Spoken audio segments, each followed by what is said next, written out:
Hey everybody, today's May 10th, and today we're going to talk about the price of Bitcoin, whether I think this thing is about to break out, or whether I think we're going to go continue sideways for a while. Before we begin, please read the disclaimer, and you can pause this video as you read it. Okay, so Bitcoin has basically been recovering since this correction 2 weeks ago, and we've basically been going sideways, and really we've been going sideways in this Fibonacci channel for a while, right? Now, I talked about in previous video how Bitcoin tends to continue higher as long as it's since it had its breakout since October, as long as it remained above these moving averages, especially the short-term moving average, right? The silver line, which is our 50-day simple moving average on the daily chart, Bitcoin has continued higher. And when we did pull back, right, on our first major correction of this year, we had a nice bounce off this moving average, and we also have a nice bounce off over here. Now we failed to hold this moving average in mid-April, and so that's why we had this big move down. But we bounced off our midterm moving average, which is the 100-day moving average, which is the gold line here. And so basically we've had this nice recovery over the last 2 weeks. Now here's the thing, because we failed to hold this time, this became resistance, right? This support turned to resistance. And that's why over the last couple of sessions, Bitcoin has found it hard to stay above the 50-day, which is right about here if you can't see the line. But for now, we're looking good, right? We're currently above this line, the 50-day simple moving average. So in my opinion, as long as we stay above the 50-day simple moving average, I believe that we will continue to slowly grind up to our next major resistance level, which is this Fibonacci resistance level, right? Now, Fibonacci levels, along with moving averages, can act as strong support and resistance level and give us an idea of where the price may have trouble breaking through, or if the price comes down, where it might find some support, right? Some buyers coming in. Now, these Fibonacci levels, we talked about how the price tends to respect these Fibonacci levels, right? Resistance or support. And for a while, we've been trending within this channel, finding support over here on this Fibonacci support level, but also finding resistance over here, right? Every time we come up, we seem to pull back a little bit, especially here. We actually broke above for a little while, but it failed to hold, and we came down to the support level, but held that level. So right now, we've been basically just bouncing sideways now.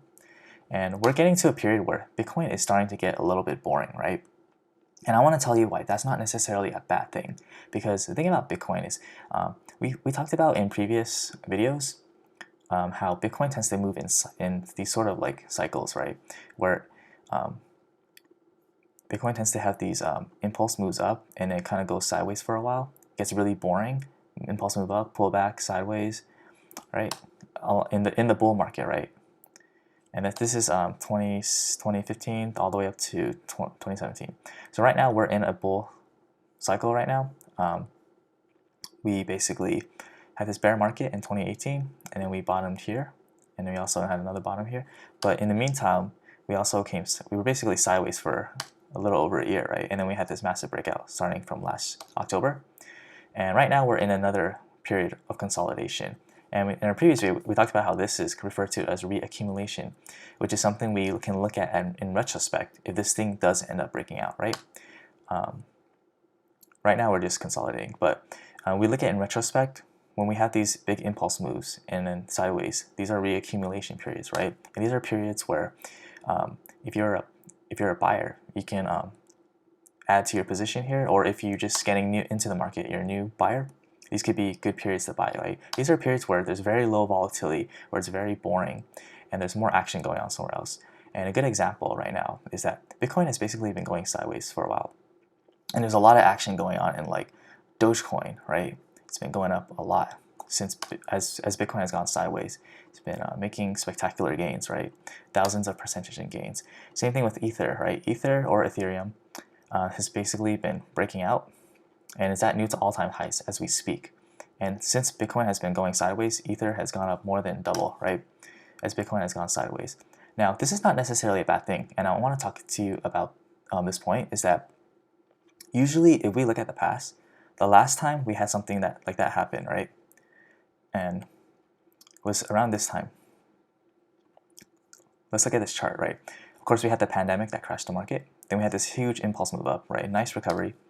And look what happened. We consolidated in this reaccumulation area where we basically just went sideways for about 3 months, right? Now look at the price action. Look how choppy it is here, right? Lots of volatility. But as the months dragged on, the volatility became less and less. And look how like small these candles are compared to these candles, right? Very low volatility over here. And this is when Bitcoin becomes really boring, right? And when people get bored, they want to move somewhere else. They want to move to altcoins because that's where the money and the action starts to become, where the money starts to flow to. And so we look at Ether back in this period, same time, right? We had this nice recovery, and same time period, May to August, right? Same time period, May to August, this 3-month period, right? I want you to pay attention to the chart. Look at how Ether broke out first and made this huge move up, right? And then Bitcoin followed. Bitcoin followed a little bit later. So right now, I've talked about how in previous videos that Ether tends to foreshadow the price of Bitcoin, right? Of course, in the long term, Bitcoin tends to be the leader and everything follows Bitcoin. So when Bitcoin entered a bear market in 2018, even though Ether had its alt season in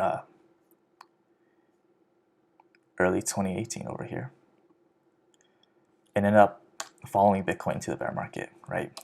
So for that 1 month period, it outperformed Bitcoin.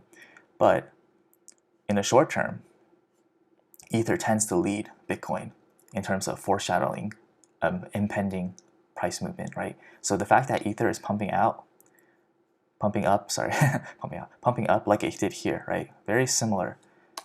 I believe that this is foreshadowing that Bitcoin might move higher soon, right? Because when we had these periods where the volatility is starting to get very low, right? And let's do a quick comparison. Like we just said, we had this big impulse move, choppy, volatile price action. And as we progress throughout the months, this is a 3-month period, right? The volatility dies down and becomes very boring. And the price actually, the money starts to flow into altcoins like Ether or Dogecoin. And those are making big moves. And then when they finally break out, Bitcoin tends to fall, right? I think we're seeing something very similar where we had this impulse move, choppy, sideways, volatile price action, and now we're getting to a period right here, the last 2 weeks, where the price action is more or less been going in and out of the same, mid $55,000 level, and it's just getting very boring, right? People are getting bored of Bitcoin right now. There's not much price action going on over the last 2 weeks. And so you're seeing a lot of action flow into things like Ether, which is made this incredible move up. Same thing with Dogecoin, right? An incredible move up. And just like we saw last year, we saw the price of Ether and other altcoins break out first. And I think that this is a sign that Bitcoin might be about to break out as well. So even if we don't look at that, if we just look at Bitcoin in itself, the technicals are looking very strong. The fact that we came down hard, found support off this Fibonacci support and this 100-day, our midterm moving average, bounced above. We're currently above this line, although we are kind of slumping down a little bit. But I think that as long as we hold this line, this 50-day simple moving average, we are technically in a short-term uptrend, right? Higher lows and higher highs. And I think that Bitcoin, if it holds this structure, holds the 50-day simple moving average, we should be able to continue grinding higher, even if it's very slow, low volatility. This is very good because the more we test this resistance level, the more likely we are to eventually break out and break out big. And like I just said, the fact that Ether is leading the market right now, like it did here, right? Right before Bitcoin broke out in that summer. I think we're seeing something very similar that might happen here, right here, happen very soon, right? A nice breakout. And keep in mind, like these Fibonacci levels, we talk about how we came from this Fibonacci level and now we broke up to this Fibonacci level. Obviously, we didn't hold and we had to spend a little bit more time within this channel before we continued higher, right? I think we might see something very similar in that we might see a nice break above, perhaps even above this Fibonacci level, come down, bounce around, and then go up a lot higher, right? But the fact that we've actually been consolidating for a while within this Fibonacci channel, it leads me to believe that we might actually see a strong breakup. We don't necessarily need to spend too much time in this next Fibonacci channel. And you can give you a good example is right here. We spent so much time sideways that we basically just broke through these Fibonacci channels and we never came down to like retest it, right? We just kept going straight up. And I think that, like I said, when Bitcoin spends time going sideways in these reaccumulation periods, it builds a lot of energy, right? Like a spring that's about to explode. And then that's how you get these huge moves, right? When you have these move times where it goes sideways for a long time and supply is slowly being taken off the market, that gives you much more energy, more momentum to go to upside, because when supply is being taken off the market and then demand comes in, boom, you see this huge push up. So right now I think we're in this sideways reaccumulation period, and I think that Ether is telling us that this thing might be about to explode. So Bitcoin currently holding steady, waiting to explode, might see low volatility, might see very boring price action for a little while before we eventually explode. And I'll definitely update everybody when that event happens. Just very quickly, fear and greed 72, just barely into greed, right? Very low greed, but still greed nonetheless. But still, look at all this upside we can go up to. Like this was like 92, 90. We were in the above 90s for a long time as we saw Bitcoin rip up higher, right? During this incredible move. So the fact that we're only at like what, 72, so we still have all this upside that can push Bitcoin higher before it becomes overbought on the fear and greed index, right? And just to end this video, I want to talk about the dollar. Of course, we've been talking about how when the dollar comes down, that tends to give Bitcoin more movement to the upside, right? Just very quick summary overview. In 2017, when the dollar came down, 2013, when the dollar was weak, that's when we saw a bull market in Bitcoin, right? 2017 over here, 2013 over here. So the fact that the dollar, and vice versa when the dollar is going strong, right? When the dollar is strong, 2018, and of course 2014, this epic rally.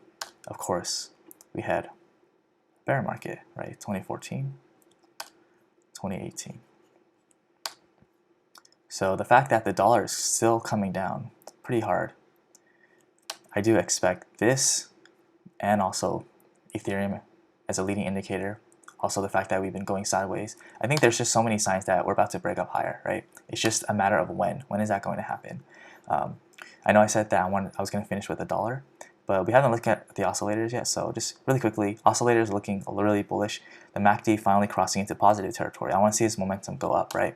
We've been in a downtrend for a while. I want to see this push up higher, right? Same thing with the RSI. Been in a downtrend for a while. I want to see this thing push up higher. And that's going to give us more momentum to go even higher, to new all-time highs. Because when we see the price go up and the oscillators go down, of course that's a bearish divergence, and that means that the buying momentum is starting to wane, and that's why we were going sideways for a while. But like I said, this volatility, when it's low, and we're seeing altcoins running like Ether, that's when you want to start paying attention to Bitcoin, right? When people don't care about Bitcoin anymore, when they start getting bored, that's when you want to pay attention, because this thing could rip higher when you least expect it, right? So like I said in my last video, I'm expecting a rip higher soon. Might consolidate for a while as we go closer to this resistance level, but eventually we should be able to break through and break strong towards my next resistance target. My next price target resistance level is $80,000. So definitely update you as the price action develops, and we'll see if this thing has the strength to break through or whether we're just going to keep going sideways for a while. Okay, if you found this video helpful, useful, informative, please like this video, leave a comment below, and subscribe for updates. Thank you for watching this video, and have a great day.